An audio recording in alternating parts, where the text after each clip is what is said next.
Now, even my cousins in Masbate, who, you know, Ate Mads, Kuya Manix, who celebrated his birthday, to see the quarter scoring right there. I was actually alluding to the 25 and 29 point output of the Abra Weavers in the first and the third quarter, respectively. The common thing about those two quarters were perimeter makes. Doon, nagkakaiba yung dalawang quarters na yun. Napakarami nakita nating floaters, elbow jumpers, galing kay Raven Gonzalez, kay Patino, as Marvin Taiwan continues to break down solo without any ball screens, the defensive coverage of the Heat Waves. Lead has ballooned to 23 points. Mabulak whistled for an offensive foul. And when you look at game number 2, where Marvin Taiwan did a heck of a job closing out that quarter in the fourth for the Weavers, you have to remember, game number 2, 0 points. See Jason Brickman, the very first 0-point game of Jason postseason. And comes that 8-point output galing dito kay Marvin Taiwan. And again, he was breaking down defenses, solo coverage, didn't need any help from anyone. He just kept on attacking downhill. Mike Ayon Nayon, kasama si Raven Gonzalez, Ildefonso, Gio Chu, and Marvin Taiwan. Ildefonso, the baseline jumper. And Coach Jerson Cabiltes has called his final timeout in the hopes of trying to salvage their season. 7 of 12, the best shooting game in the playoffs so far for Ildefonso, and that slump is gone. Abra with a 25-point lead, 76-51.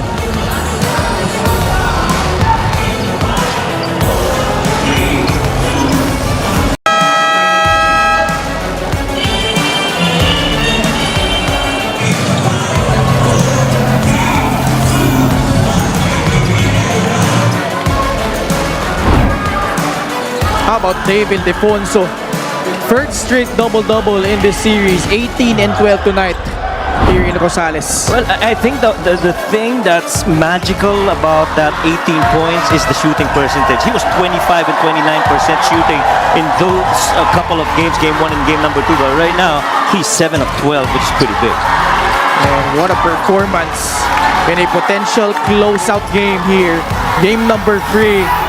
And with that slam dunk in the third, Ildefonso has electrified this crowd in Rosales. Let's go courtside to Mika Bisamis. Ildefonso talked about how his numbers were shaken in the series, felt his shooting took a dip in form a bit. Like I mentioned earlier, one guy responsible for this is obviously Mike DG, who's had years of experience going against guys like Jason Castro, Stanley Pringle, Paul Lee, Terence Romeo. Not to dim Dave's light, but he was just really everywhere. He put all the experience inside one cup and poured it out on Dave. But Dave said, this is a chance for me to focus on the saying, it's you versus you, to get his numbers back up. And hey, here he is, Ken Coach Mike.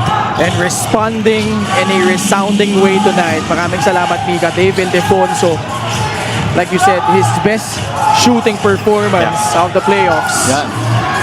And you have to give Mike De Gregorio his flowers in terms of, you know, how he defended against Dave. Hindi ganun kadali na dumepensa against Dave, but to make it difficult for him to get a really good and even just a decent field goal make in game number 1 and game number 2, he sure has played the angles, played the spots.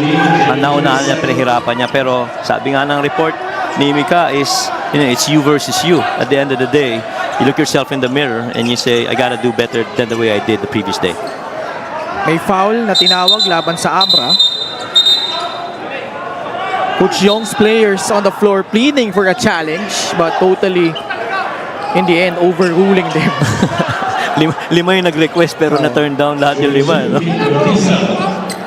Kala ko burger na re-request. Naka letter C pero Letter medyo C. nakayupi. Medyo maliit yung ano eh. No? Ay, batiin muna natin isa sa ating mga table officials ng maligayang kaarawan. Walang iba kundi si Mr. Oliver Paterno. Oy! Happy birthday, Oliver! Saka nanonood din ang ating FD, si Mark Israel. Kuya Mark. Kuya Mark, how are you? 76-53. It's always good to have Kuya Mark also join us in the games, from time to time. Oo naman. Oh man. Marvin Taiwan, this time from the right corner pocket. 26-point advantage for Abra. And just the way they methodically broke down itong Pangasinan Heatwaves, Coach Mike. Although they're still trying to chip away at the lead here. Talking about itong Heatwaves, JP Maguliano with a potential 3-point play coming up. Oh, no, good move right there. Pero yun nga, yung pagkaka-pick up ni JP Maguliano, papalik tayo sa paulit-ulit na pinag-uusapan natin. Pag nasa loob ka na ng paint at kalaban mo ang Weavers, napakarami mong kailangan alalahanin dahil shot blocking has been one of their primary weapons defensively this season. Still a lot of time though. 23-point lead. Under 8 minutes to go in the fourth. Gonzalez fouled by Jay Collado. Gusto mo rin talaga yung nagiging mobility nito ni Raven Gonzalez. He's not your typical post-up guy. He just continues to run the rim and then close out long. Katulad kanina nung titira na si Vic Manuel, na challenge pa rin niya. O sa kagandahan kay Raven, he really shines in his role. Just silent, very silent in how he operates. Ayun, imagine, never took a 3-point shot for the entire season. A shot that I'm sure he has been working on, but he's still sticking to what he does best. Well, ako nagugustuhan ko kay Raven. When you look at his numbers the entire playoffs, he's shooting 63% for a big man, and that is very impressive. The only time he never made a basket was, I think, game number 3 of that Caloocan game. But other than that, he's just been too good from the perimeter. The lob, Taiwan, setting it up beautifully. Patungo kay J.O. Chu. Now, one might say that J.O. Chu, when he started out for the Weavers, was trying to figure out his spot on the floor, lalo na with Raven being, pretty much securing that big guy spot. But he has eased in pretty well to that big man role for the Weavers. And I like his maturity, lalo na if you remember that game against Caloocan na talagang pinipisikal siya, he was really at it and trying to compete against the veteran and physical big men of Caloocan. Ildefonso lines it up off to the left. Offensive rebound by Raven Gonzalez. One more. Dave, gintis pa din. Gonzalez with a throwdown!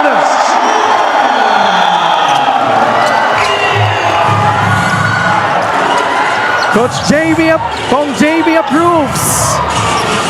Kung JB Bernos letting out a little bit of a smile dahil lamang pa rin ng 25 puntos ang Abra. And they come away with a steal, but Bulanadi with a counter steal of his own. Collado Mintes, Maguliano sa loob. Another 3-point play opportunity coming up for JP. Well, still the Heatwaves giving it all that they have right now in the final 6 minutes of this game number 3. And you see JP going to the left with that finish against Raven Gonzalez. I'm trying to outsmart him. Pero yung last play natin kanina na slam dunk ni Raven Gonzalez, that pretty much shows you kung gaano ka-controlled at dominated nitong Weavers ang paint pagdating sa offensive rebound. 84-61. Under 6 minutes left. Taiwan. Oh man. Marvin Taiwan. Those back-breaking threes have been a killer.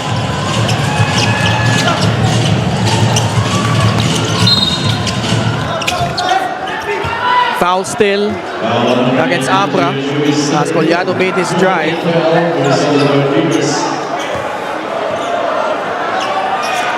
What a second half for the Abra Solid North Weavers. Oh, yeah. Just when you thought Pangasinan was knocking on the door early in the third, they have put the lights out here in Gonzalez.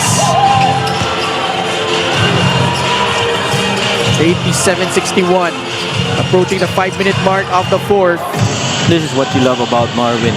He's just very calculated. He's not rushing into things. He's trying to see where the other options are. If he doesn't like it, then he pulls it out and then gives it to his teammates for them to have their own look. And that's why you really have to be recognizing yung effort nito ni Marvin Taiwan. As another made basket from the outside here for the Heatwaves. Time really not on their side. And so far, everything clicking for the Weavers here. And what potentially could be the final game of the North Finals. Taiwan will milk some clock here. Working on Gortiza. Rebound Bulanadi off that Taiwan miss. Gortiza positioning himself down low. Foul will be whistled against Marvin Taiwan. And Abra is in penalty. But let's check out again this Gixer, great move of the game. Born for greatness. A couple of bigs connecting right there. Offensive rebound for GOTU, but how about that vision to find quickly si Raven Gonzalez and just the right way to finish that kind of possession. That slam by Raven. Masok yung unang free throw ni King Gortiza. Ngayong second half lang, pinasok ni Coach Gerson. Ito si King. 5 straight points. They pulled to within 21. 4 and 20 left. Oh, what a pass. But Mike unable to keep himself inbounds. And now we have our fast break of the game brought to you by Extreme X Play on-the-go speaker. Take your music anywhere. Showing a lot of athleticism that time. JHU. A few times we've seen him go in an alley-hoop on a downhill action. Maguliano supply. Abra slowing things down, going through the motions. Gonzalez.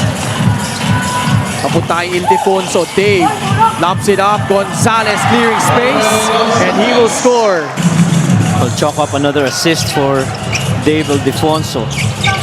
He's not scoring, he's assisting. Layup ni Coliano, pero they need some stops. Pangasinan. And quickly at that. Time slowly ticking away as Galanza gives up the foul. And I think Coach Gerson pinasok na dito si Japs Bautista. While for Abra, Jorel Gonzalez, Redel Fabro, and Wilkin Lee now in. Kahit na yung mga homegrown, mabibigat din para dito sa Weavers. Of course, Wilkin Lee, alam naman natin yung touch niyan from the outside. And Redel Fabro, he's not gonna be short of any effort, be it on the offense or the defense. Approaching the 3-minute mark of the third. Taiwan comes away with a steal, puts on the Jets. And that might be just the icing on the cake. What a performance here by the Abra Solid North Weavers, Coach Mike. Yeah, just completely, giving it to the Heatwaves here in the second half.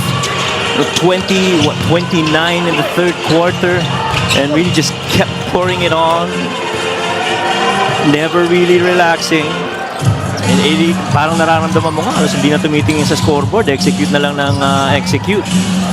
And they've never gotten into, kumbaga, relax mode all throughout this game. Wilkin Lee hits a free. There will be game situations where I feel Coach Yong Garcia, if they need a 3 in a very close game, and he needs shooters from the outside, I will not be surprised if Wilkin Lee is one of those guys that he calls out from the bench. Japs Bautista got fouled while taking the 3. What a journey it's been for this franchise. Itong Abra Solid North Weavers, Coach Mike, joined the league last season. Yes. And had a bit of a roller coaster elimination round. Itong free throw nito, by the way, is brought to you by Extreme Appliances, ang subok at kompletong appliance brand ng Pilipinas. Na up and down sila, no? But managed to sneak in at that 7th spot. But ang nakalaban nila in the first round was the two-time defending, Yes. well, that time, the defending champions, the Pampanga Giant Lanterns. They got swept, but that was a pretty much competitive series, Coach Mike. And then retooled in the big Yeah. way in the off-season. Got Dave, Encho Serrano coming to the fore para dito sa Abra. And after losing that game against the Pasay Voyagers way back in March, they have not lost since. Wilkin Lee with his second free. And now, grabe, 33 straight wins Yes. en route to a historic national finals appearance. And I feel ang ano dyan, ang magandang ginawa rin nila is that they acknowledge their effort and the outcome of the very first season last year. They started building from it, and Coach Yong has really, guided the ship into where it is right now, pulling in players that was very key in their rotation. They brought in Jason Brickman, played a game in Paco Arena in one of the regular season games. Never came back in the regular season, and then One game once lang. that Caloocan season playoffs began, that's when they got Jason Brickman back, and so when Jason left, the big question was who is going to be the key point guard of the Weavers outside of Marvin Taiwan. And I guess the answers have really been evident here in the postseason, that Marvin Taiwan was going to be fine working alongside Jason Brickman, and Jason Brickman was really a guy that really just wanted to mesh alongside the guys of the Weavers. They reviewed that last out of bounds play. At mukhang last touch si Jay Collado. Daming And kamay then, na tumapik. siguro isa pala. Yan na was on Cortiza. And I think the underrated aspect, Coach Mike, of how Abra did it is that ang daming bagong players din that became part of the equation, and yet you never felt like the chemistry got off. Yes. Yun ang impressive actually. I mean, hindi ganun kadali na humawa ka ng isang team na halos lahat ng players de calibre. This is a good mix of veterans and young players. Start of the season, parang karamihan mga batang mga players ang hawak nila. They almost look like a collegiate team. But then when guys like Mike Ayanayon and Jason Brickman started joining in, talagang mas lalo nag-iba. And Jolo Mendoza even coming in. Talaga nakita mo yung malaking difference at naging development at progress nitong Abra Weavers. And a foul given up by Chiu. This is the fast break of the game, brought to you by Extreme Cool Air Conditioners. Ang Extreme magpalamig. Free installation for split type air conditioners. I'm sure hindi lang si Dave Ildefonso matagal-tagal na inasam yung pagkakataon na yan. Even his fans from the Abra Weavers have waited for that moment when they see DI on a slam finish and with that celly of the raise the roof. What about tong Pangasinan Heatwaves? Coach Jerson Cabiltes under scrutiny ever since last year. Sabay silang sumali ng Abra last season. Disappointing finish for Coach Jerson. Not even making it to the playoffs in his first year with the Heatwaves. Came back the following year, this year. And despite having a lot of talented players at his disposal, they had to go for the play-in. And the odds rather, were really stacked against them for the entire postseason, and yet they made it all the way here to the North Division Finals.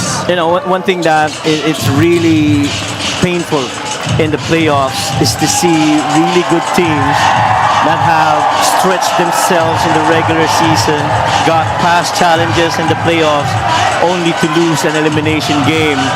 And the Heat Waves, they get their flowers, they've done well, and I'm sure they're going to build moving forward with this start here in this season. A job well done for the Abra Solid North Weavers. Indeed. We have the new Kings of the North this season as Abra sweeps Pangasinan here in Gonzalez, their very first appearance in the Mpbl National Finals. And more importantly, it's a 33-game winning streak, and they have not lost since that game against Pasay. They have not lost in the playoffs so far. And whoever comes out in the south between Binyan and Quezon, they will really recognize that they're up for a very competitive team, and a dominant at that in the Abra Weavers. Our best player of the game is powered by 747 Live. We have Dave Ildefonso. What a performance tonight against Pangasinan in game number 3. Breakout game in the playoffs. 7 of 15, 46% shooting. He was 6 of 7 from the perimeter. He had 14 rebounds, a couple of assists, a couple of steals, and a couple of blocks. Best player of the game is powered by 747 Live. Play what you love, win what you deserve. From JB Bernos, they are 3 wins away from the last dance. As the players have put up Coach Young Garcia, well-deserved. He's been pulling the strings from really behind the scenes. Because the way that he has adjusted time and time again in this series has been a sight to behold para dito sa Abra. They win against Pangasinan in game number 3, 99-74. And to advance in the 2025 Mpbl National Finals. Yep, and lahat ng naging games na itong Abra Weavers, that was a big wake-up call for them. Waking up against that lone loss in Pasay, and the other guys that came in, JHU, Ion, Joel Mendoza, these guys have really embraced the notion that believing that this season is the season that they get into the national finals. Let's go courtside to Miss Mika Bisamis. Maraming salamat, Dave. First of all, congratulations. We talked about your shots all series long, no? But you said this was a chance for you to do you versus you, and here you are with a double-double. Una sa lahat, syempre gusto ko lang pasalamatan yung si God, syempre, kasi without him, I'm nothing. Pero most importantly, syempre, gusto ko lang bigyan ng props yung Pangasinan Heat Waves. Grabe sila. Grabe yung Cinderella run nila all season long. Kasi wala naman 7, tapos they beat 3rd, 2nd. Pero yun nga, they had to face us. Pero kudos sa kanila, yung coaching staff nila, all their players, nahirapan talaga ako. So, yun nga. You said na yung shooting ko medyo masama, pero hanggang ngayon pa rin naman, masama pa rin. Pero at least medyo mas marami ako na make. And yun nga, ganda lang talaga ng adjustment namin. Yung mga coaches namin, sila Coach Young, Coach Denok, sila Coach Don. They really did their job, and they helped us prepare for this game. Pero tingin ko tama ka kasi nakita ko si tatay kanina medyo nakangiti. Medyo lang. So siguro naman nasayahan na siya sa shots mo. Hindi, siguro dun sa race na room ko ata napangiti eh. Sabi niya, bakit parang hindi ata, bakit yung dunk eh? Parang sabi niya sa akin. Pero yun nga, I'm just happy na maganda yung laro ko in front of Pangasinan, and then in front of kay tatay din kasi I've been asking him for advice kasi I've been struggling, and lagi siya nandyan para sa akin para magbigay ng advice. But you know what, Dave? Everybody showed what they can do dito sa series na to. No? What do you want to tell your teammates? Very important. Siyempre, celebrate now, pero lock in talaga kasi this isn't our goal eh. Our goal is to win, and we're not at the finish line yet. So, yun nga, sabi sa amin na just enjoy this win and then lock in the next few days. Dave, ikaw ang pinakaunang North champion na makikita kong papasok sa National Finals na nakuna ng sapatos. Anong kwento niya? Nakita ko kinuha ni Alin Bulanadi. Si Alin kasi nakasama ko siya nung Gilas 2020, sila Coach Tabata yun. So, nilapitan niya lang ako. Sabi, hinihingi yung sapatos ko. Sabi ko, okay. Sabi ko, magka-size mo lang kami. So, sabi ko, marami naman ako noon. Tsaka, blessed naman ako ni Lord na nabibigyan ako ng Nike. So, yun nga, nabigay ko lang talaga kay Alin. Maraming salamat and congratulations, Dave Ildefonso.